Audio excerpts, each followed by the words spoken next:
Hi everyone, this is Brad. As you can see, I have a timer up here ready to go, ready to hit play for whatever reason you may have it.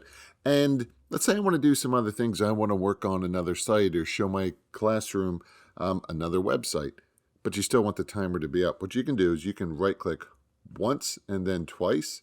Then you can see here at the bottom it says picture in picture. Go ahead and select it. You can of course move it around.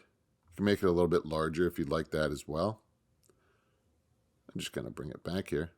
If you want, you can go ahead, do that. Now I'm going to go ahead over, and you can see, here it is, right down at the bottom, and I can go ahead, show my students whatever it is I would like. Of course, you can always go ahead and pause it as well.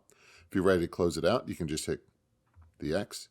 Now, of course, with anything, there's always more than one way to do something. So you can see here it is. I'm going to add this extension. It's called Picture in Picture extension. I'll include it in the blog post and YouTube video.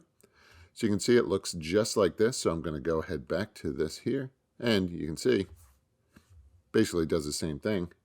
It just used an extension. And you can go ahead and do as you would like. Then when you're ready, you want to close it out, you just close it out.